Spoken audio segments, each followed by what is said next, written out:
Thales, como é que você analisa essa decisão de Eduardo Bolsonaro? Acho muito importante, né, a gente aqui trazendo para os fatos, né? O que comprova de que ele vive realmente uma situação de perseguição política? Ele está sendo perseguido politicamente? Qual é a diferença? E aí eles fazem essa comparação também, com que algumas pessoas da oposição fazem essa comparação, por exemplo, do que viveu Jean Willis, por exemplo, na época do governo Bolsonaro. É possível comparar uma coisa com a outra? Como é que você analisa essa decisão do filho do Bolsonaro? Eu acho que não é possível comparar, mas de qualquer maneira tem gente comparando. Eu ontem até postei uma conversa com o Omar Aziz em que ele fazia exatamente essa comparação para ilustrar que, no caso do Jean Willis, os bolsonaristas chamaram o então deputado de covarde. Agora, eles não estão chamando o Eduardo Bolsonaro de covarde. A verdade é o seguinte: logo depois que ocorreu a coisa, eu cruzei lá na Câmara com o Aécio Neves. E eu disse: "Você ouviu aí esse anúncio do Eduardo Bolsonaro?" Ele disse: "Olha, não vai mudar grandes coisas, não. Fica atento." E aí eu fui apurar hoje, há pouco, que acabei de conversar com uma figura importante do PL, e ele me contou o seguinte: que o Valdemar tranquilizou o Bolsonaro de que não muda nada, por exemplo, na Comissão de Relações Exteriores. O Eduardo Bolsonaro, embora nos Estados Unidos, vai continuar comandando a comissão com os barbantinhos lá dos fantoches dele, e provavelmente será um fantoche dos Bolsonaros, o Felipe Barros, que vai assumir a presidência da comissão por indicação do PL. Então, esse gesto do Eduardo Bolsonaro é um gesto de marquetagem em que ele, na verdade, não muda nada na Comissão de Relações Exteriores. Os Bolsonaros continuarão mandando lá, e com uma outra questão, que é o Alexandre de Moraes. O Eduardo Bolsonaro, disse que o Alexandre de Moraes vai sofrer muito com o Zeuá, com o Donald Trump. Aliás, o Bolsonaro também disse: o Donald Trump abraçou meu filho, etc.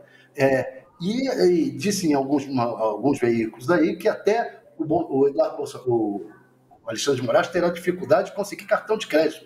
Quer dizer, é uma situação absolutamente inimaginável. A expectativa, inclusive esse senador, o Omar Aziz, acho o seguinte: tem uma jogada por trás disso. Qual seria essa jogada? Ele não me disse, mas a ideia é: Eduardo Bolsonaro volta no início do ano que vem, já como candidato ou ao governo de São Paulo ou a vice do pai.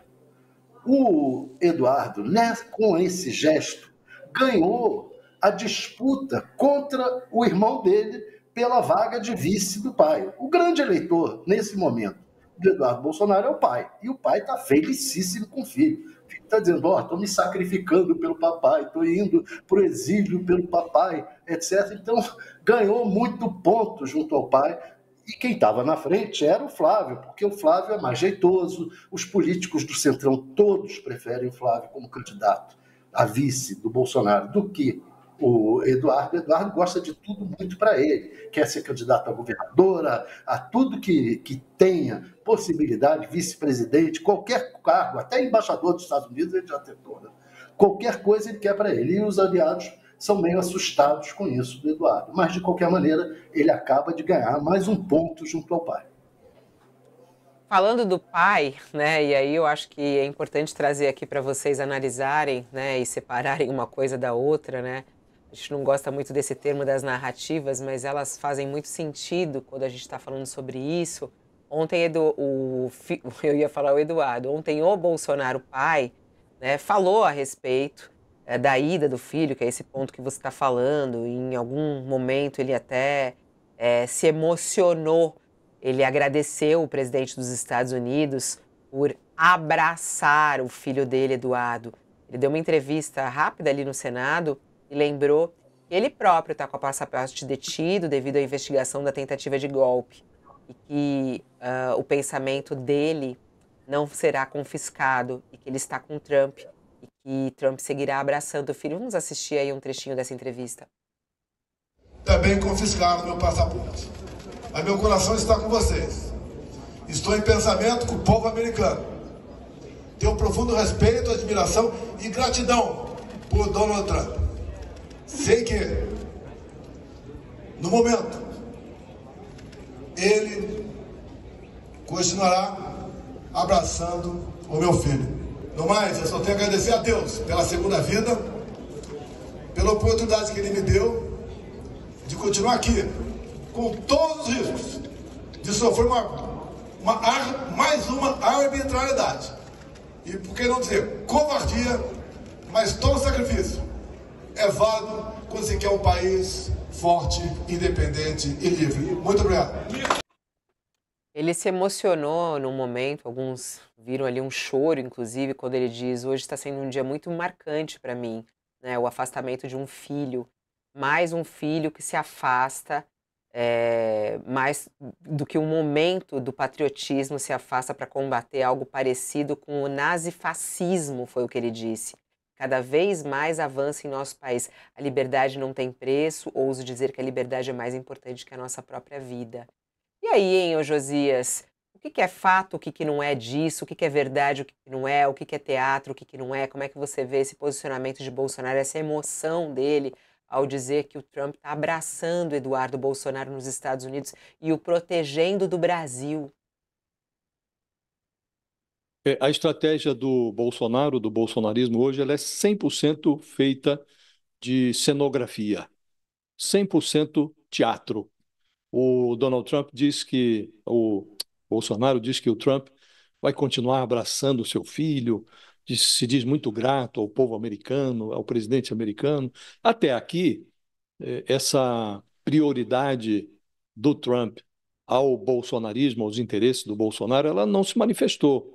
O Trump parece preocupado com outras prioridades. As tarifas que ele está impondo ao mundo, a obsessão dele por esvaziar a faixa de Gaza para transformar aquilo num grande resort isento de palestinos, sem palestinos, a parceria dele com o Trump para beliscar minérios que estão no subsolo da Ucrânia, enquanto avaliza a absorção de 20% do território da Ucrânia pelo Putin, pela Rússia. Então, as preocupações do Trump, elas estão bem distantes do Brasil. O Brasil entra numa zona periférica e muito vinculada ao comércio, não à política ou ao destino do Bolsonaro. Pode ser que em algum momento o Trump olhe para o Bolsonaro. Quando olhar, pode ignorar ou pode dar alguma atenção. Até aqui, ele não atribuiu ao Bolsonaro essa importância que o Bolsonaro imagina ter. Ainda que tivesse, isso teria importância zero no destino, na definição do destino do Bolsonaro. No Supremo, o apoio ou o desapreço do Trump pelo Bolsonaro não tem nenhuma interferência nos destinos já estão traçados do ex-presidente brasileiro. A semana que vem, muito provavelmente, o Bolsonaro já estará acomodado no banco dos réus e ele se tornou uma sentença criminal, uma sentença condenatória, esperando na fila do Supremo para acontecer. E a interferência ou uma palavra, um gesto do Trump não mudará em nada esse destino do Bolsonaro que já está traçado e que mostra, diferentemente do que faz crer o Bolsonaro, mostra a pujança da democracia brasileira e não o contrário. A democracia superou uma tentativa de golpe de Estado, os, os, os, os golpistas miúdos da invasão das sedes dos poderes no 8 de janeiro já estão sendo condenados e agora vai ao banco dos réus, o alto comando do golpe, à frente o Bolsonaro. Isso mostra o vigor da democracia. E é teatro também a alegação, essa fuga cenográfica do Eduardo Bolsonaro, ela também é 100% feita de cenografia, de teatro. É preciso notar, Fabiola, que o Eduardo Bolsonaro ele soa dicotômico. Ele diz que vai pedir asilo nos Estados Unidos, mas, ao mesmo tempo, ele circunscreve o seu pedido de licença. Em vez de renunciar ao mandato, ele diz que vai pedir licença do mandato, licença não remunerada. E ele circunscreve. Numa entrevista à Folha, ele disse: olha, devo pedir uma licença por 4 meses. Por que 4 meses? Porque 4 meses é o período exato que um deputado pode tirar licença do seu mandato para tratar de assuntos particulares sem que o seu gabinete seja desmobilizado, sem que o suplente seja chamado a ocupar a poltrona. Depois de 4 meses, o suplente teria que assumir, os auxiliares do Eduardo Bolsonaro no seu gabinete seriam exonerados e aí sim o Eduardo Bolsonaro e os seus auxiliares desocupariam o déficit público, sairiam da folha de pagamento da Câmara dos Deputados. Por enquanto, a fuga do Eduardo Bolsonaro é cenográfica porque o gabinete dele continua montado, continuam lá instalados os seus assessores, toda a sua equipe de assessores estarão, a propósito, a serviço do deputado. Então, embora o Eduardo Bolsonaro diga que vai pedir asilo, que é um homem corajoso, destemido, não é feito de gelatina, o comportamento dele até aqui é gelatinoso, Fabiola. Ele circunscreve a licença, impede a convocação do suplente e diz que vai defender os interesses dos seus eleitores nos Estados Unidos. Ele, num primeiro momento, teve 1.800.000 votos, chegou à Câmara como o deputado mais votado do país. Depois essa votação já ficou mais michuruca. Na última eleição, ele obteve pouco mais de 800.000 votos e é possível que parte do eleitorado dele não enxergue Washington como a melhor praça para que o Eduardo Bolsonaro defenda os interesses de São Paulo, os interesses do Brasil. Então, pode ser que ele conspire contra os seus próprios interesses, mas é muito cenográfica essa movimentação toda, Fabiola.